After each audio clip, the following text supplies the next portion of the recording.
Hello, my name is Rand and welcome to Riff Masterclass. Today I'm going to take a single guitar riff and turn it into an entire song. In this case, you've probably heard the song before. It's the opening guitar riff from Crazy Train by Ozzy Osbourne and most likely written by the late great Randy Rhoads. This is what that riff sounds like.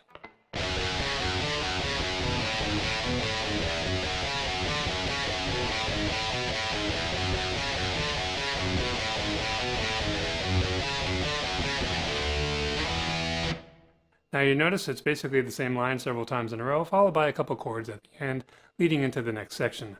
That's about 5 seconds of music. I was able to turn that into a song over 7 minutes long, with somewhere between 30 and 50 variations, depending on how you count them. I sometimes combine variations into the same riff. If you're thinking that I'm full of it and there's no way that could possibly happen, well, I'm going to show you exactly how I did that, explain each one of the riffs and the variations so you can do this yourself in your own songs if you're a writer, or you can just have a better understanding of how composers can do this sort of thing when they're writing.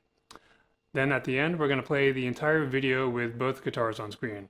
And yes, I did say both guitars. I know there was only one guitarist in the band, but everyone double tracks and I love writing harmony parts. And I came up with some ones that I think are pretty cool, so I recorded them, and I'm going to show you all of that. So how do we do this? Well, the first thing we're going to do is take this guitar riff and chop it into pieces. And each piece is called a motif. This one has quite a few of them in it. And the first one actually comes from the bass guitar that starts the song, and which continues under the opening riff. And that goes like this.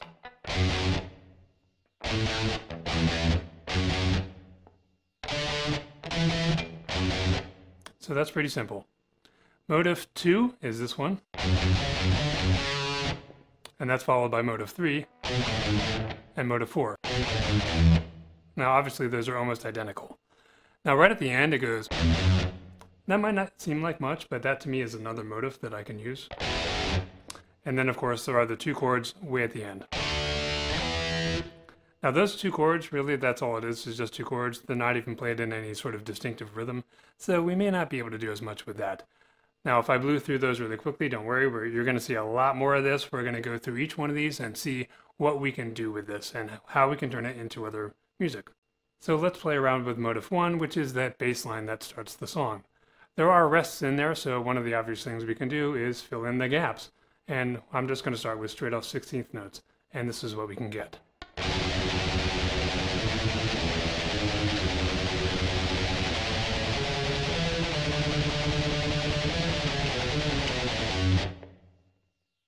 If you're wondering where I'm getting some of that, when I go up, my destination is the same D that he hits in the original, but I'm walking up the chord. Those notes, those are the notes of the A major chord, A, C sharp, B, so that's how I'm going up to get to the D.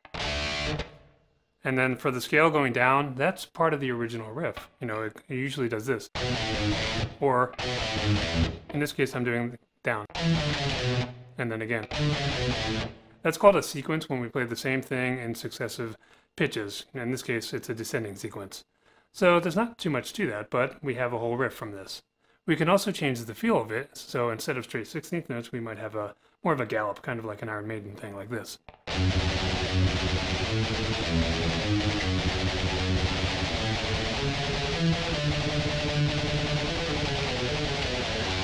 There's an even simpler version of that, which is actually the one that I wrote first, and it goes like this.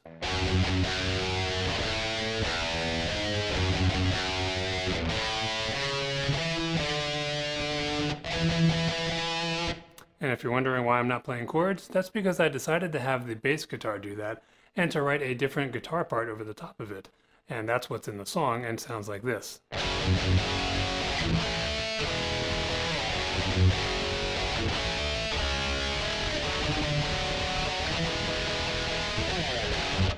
Okay, let's talk about motif 2, which is what the guitar riff starts with. It's only 7 notes, and you might be surprised how much we can do with 7 notes. In fact, most of the song that I came up with is based on just that motif. In this case, I'm going to start off with just the first 2 notes, which is the F sharp played twice. Now that might not seem like there's anything to that, but sometimes we got to play around with these things, and more importantly, in this case, we're going to repeat it, and we can start to get something like this.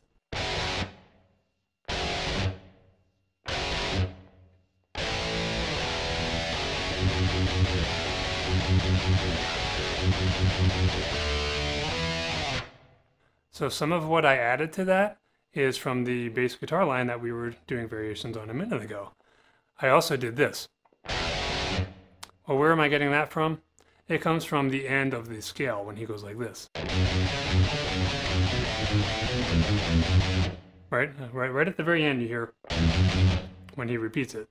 So I use this, and that's where I got that from.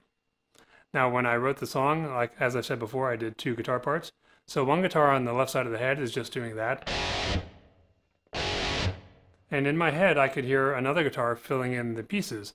And we'll talk about the variations on that in a little bit later because those were based on more of these Motif 2 variations that I'm talking about now. Alright, now that we've written a section of music using just the first 2 notes, what about the first 4 notes? Something like this. That's why I chose 4, because that sounds good by itself. 3 might work. You know, you could do this. But I don't think that sounds as good as...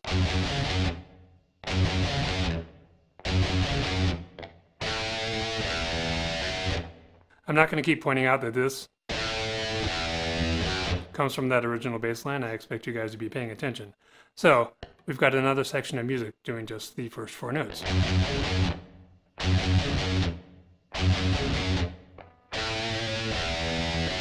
We can fill that in a little bit more too, using the other note. You know, originally he does this. So he goes... So we can do that as well, like this.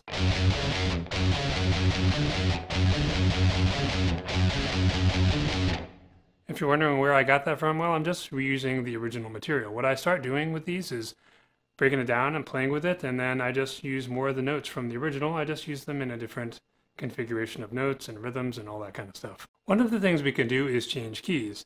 The original riff is in F sharp minor, and when they get to the verse, they change keys to A major, which is the relative major.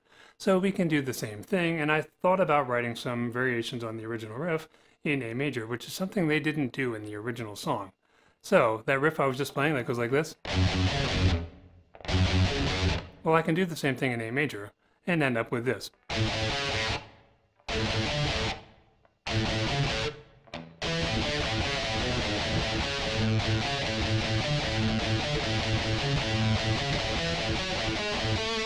Speaking of A major, what if we took the whole guitar riff and played it in A major instead of F sharp minor where it is originally? We might get something like this.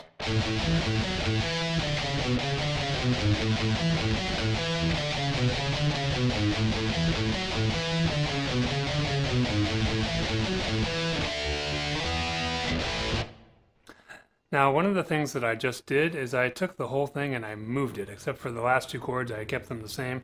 But what I'm getting at here is that the original is in F sharp minor, and if we ignore the notes and go by the numbers, it's the same thing. Let me explain what I'm talking about here. Originally, it's F sharp, C sharp, and D. Well, that's 1, 5, and 6. When I moved it up, I kept 1, 5, and 6. Now in this case, the distance between 5 and 6 in A major is a whole step, or 2 frets. In F sharp minor, the distance between 5 and 6 was a half step. It's one of the reasons it sounds different, and it's worth trying this in the new key by leaving the same numbers, 1, 5, and 6. But there's another way of doing this. And basically what we're going to do is we're going to keep the C sharp and the D, which were originally 5 and 6, you know this. When we were in F sharp, that was... So we're going to keep this, but we're going to replace that F sharp with an A. So we end up with this. Instead of, that was the original one. It was 1, 5, and 6. Now it's 1, 3, and 4. This matters because it just sounds different.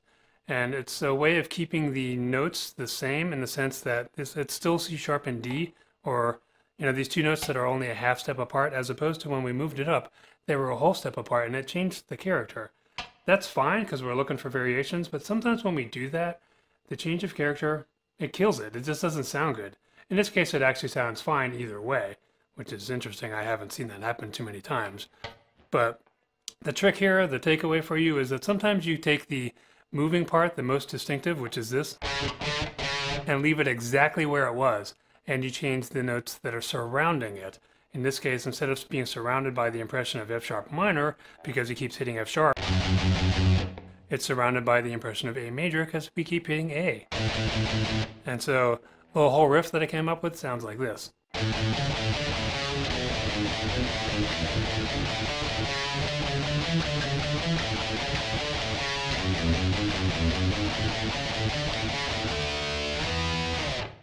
Now those scales were different versions of the original scale, and I just played around with it, and it actually was a little hard for me to figure out what order to do those in where it sounded okay, because all of them sounded fine. You know, the original is this, and then I had another one that works, and so does this low one. So, you know, again, you just have to experiment with these things and figure out what works. But I hope this basic explanation of how to do this makes sense for you. All right, back to some F sharp minor variations. Now I said the original had 7 notes. Well, what if we just play those 7 notes and sit on the last one? We would get this. Well, there's no reason we can't repeat that. And we end up with something like this.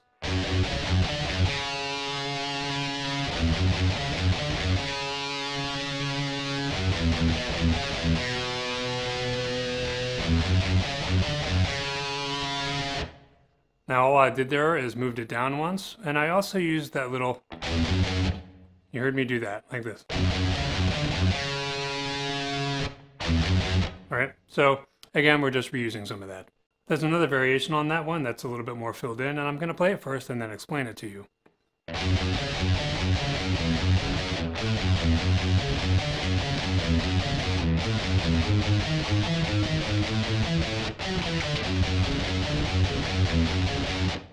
So part of what I'm doing there is playing the original set of notes, and then I'm tacking on this little, which comes from the original as well.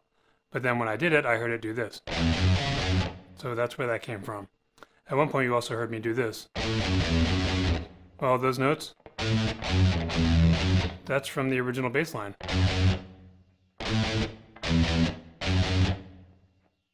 And then of course you heard me move it up, and there wasn't much to that, I just moved it.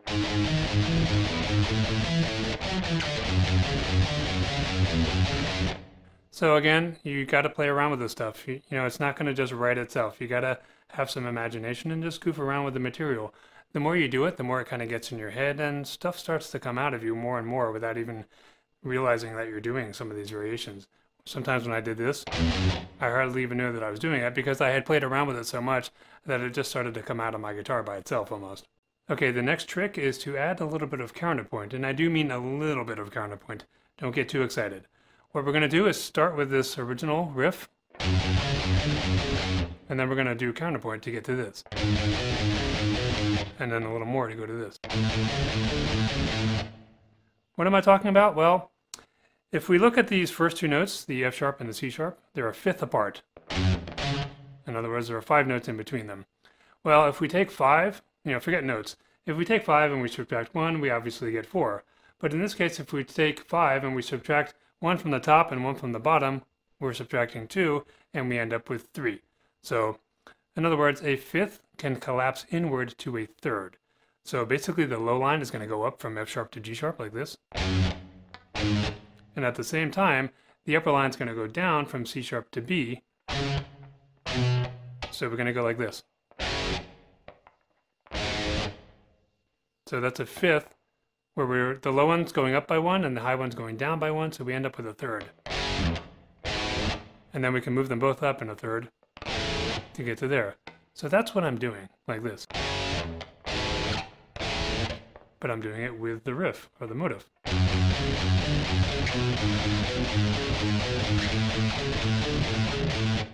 Does that make sense? You might have to watch that a couple times, but this is a motion that I do all the time, and feel free to steal this. It's an easy way to introduce some counterpoint into your guitar parts. It's just a fifth, third, and another third. The easy way to look at it, if you can't see close enough, you're just switching which finger is on which string. You know, my index finger's on the low string, my ring finger's on the 5th string, and they're just going to switch places. The result is counterpoint. I go from a 5th to a 3rd. And then if I move it up, you get parallel 3rd. So that's what that is. A simple variation is to take those notes and just move them down, like this.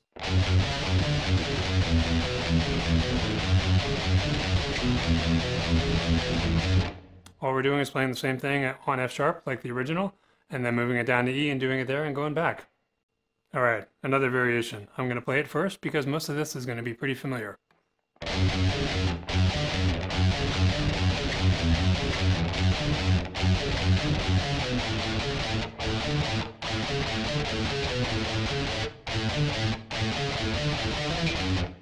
So you can see it's this version, which I did before, but then I did it again and changed the upper note because that was what Randy did in the original, and then I went back. And then somewhere in there I've got the little E F sharp, right? So that's all that was, and then there was an A major version of that. The scale, because it sounded good. At the end I go up, because this comes from the original, right? It's a 4-5-1 into A, but in this case I'm going to F sharp, but it doesn't matter. It still works. Okay, we're going to do another variation. I'm just going to play it. You can probably figure out where most of it is coming from, and I'll talk about it after the fact.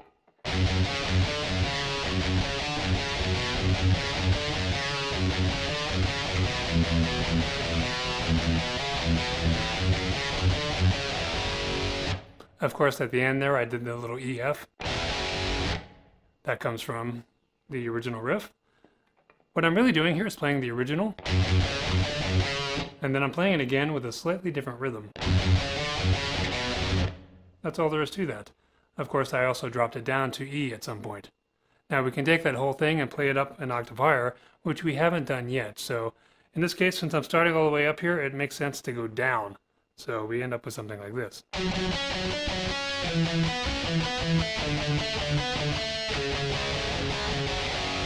We can do that same riff in the A major and it would sound like this.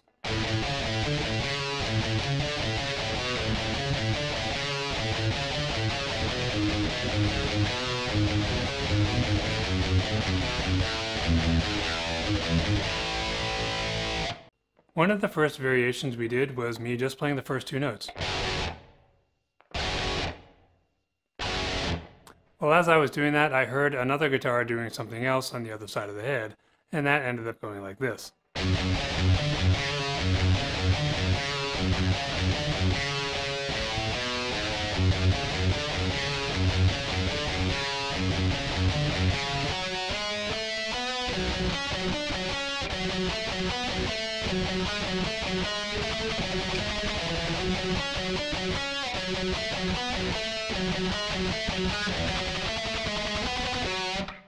Now obviously what I'm really doing here is I'm just repeating this part.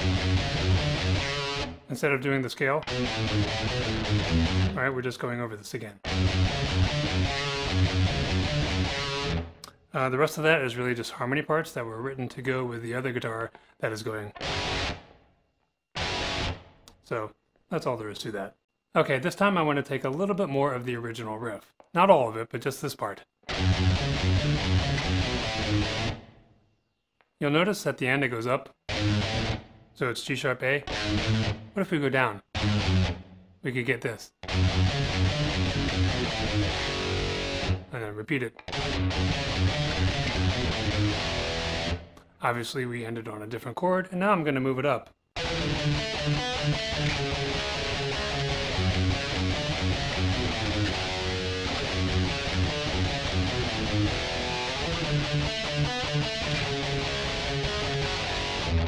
This next variation is almost exactly like the last one.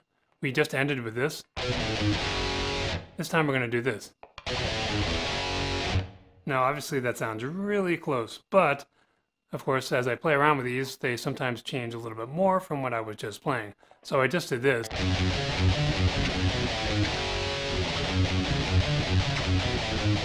Well, now I'm doing this.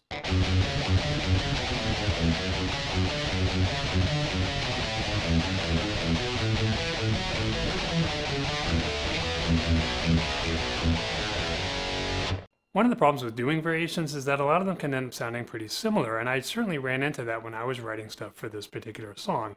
And some of these I wrote back to back, some of them I wrote, you know, at one point and then an hour later, or maybe the next day I did it.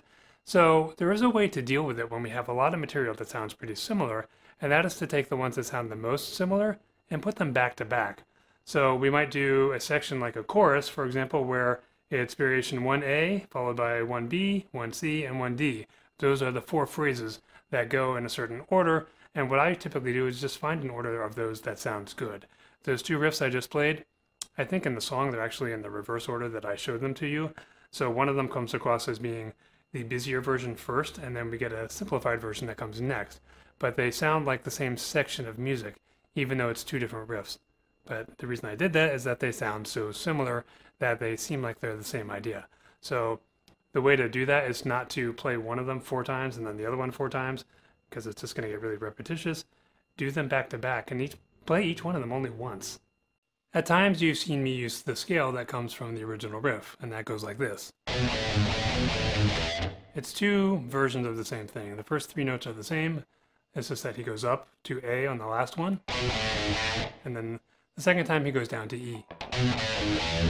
Well, here is a variation using that scale. This should be fairly obvious.